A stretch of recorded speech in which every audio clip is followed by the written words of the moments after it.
catastrophic flooding in Houston from Hurricane Harvey is the latest reminder that floods kill more people in the United States than any other type of natural disaster and are the most common natural disaster worldwide.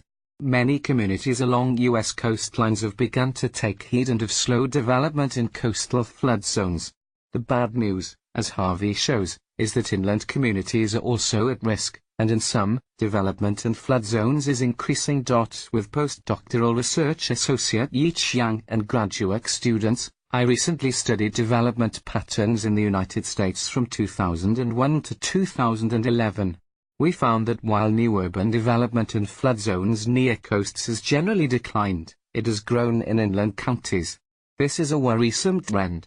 It implies that people who have experienced flooding on the coast migrate inland, but may not realize that they are still vulnerable if they relocate to an inland flood zone. That's what we have seen firsthand here in Louisiana. Thousands of people fled New Orleans after Hurricane Katrina in August 2005 and settled 80 miles inland in Baton Rouge. A decade later, many of these same people lost everything again when a 500-year flood event struck Baton Rouge in August 2016. More from the conversation. Trump's threat to withdraw from NAFTA may hit a hurdle. The U.S. Constitution. How should we protest neo-Nazis?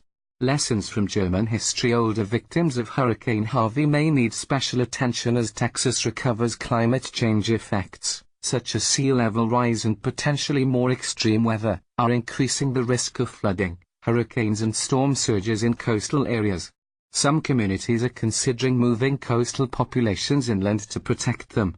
However, our research shows that people should be very careful about moving inland. They can still face flood hazards if their property is located in a higher risk flood zone.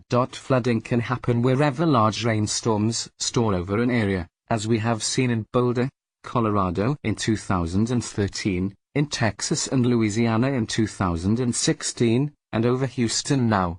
However, if communities take steps to reduce flood risk, they can mitigate the danger to people and property.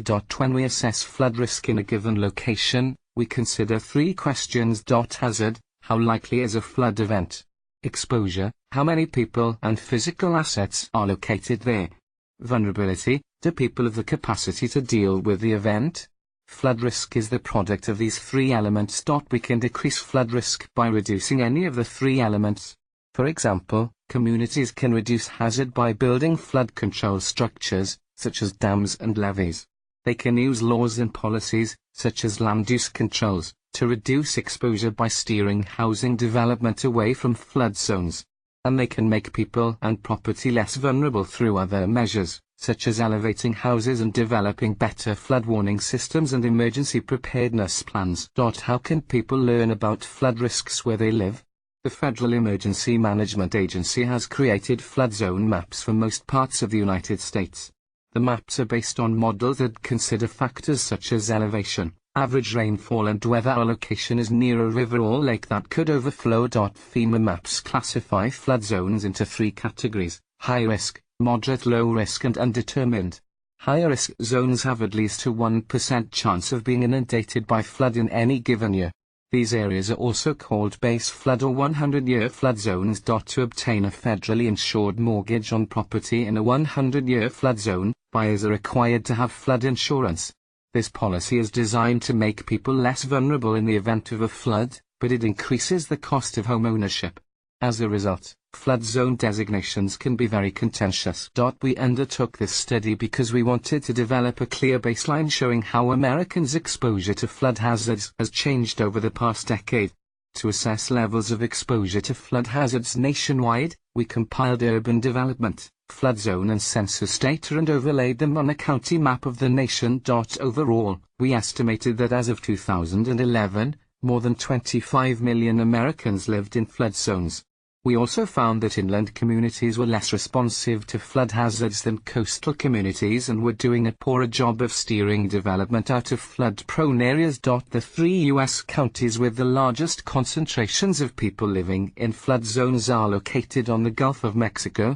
They are Cameron Parish, Louisiana, population 6,401, with 93.6% in flood zones; Monroe County, Florida, population 66,804, with 91.4% in flood zones, and Galveston County, Texas, population 241,204, with 82.8% in flood zones.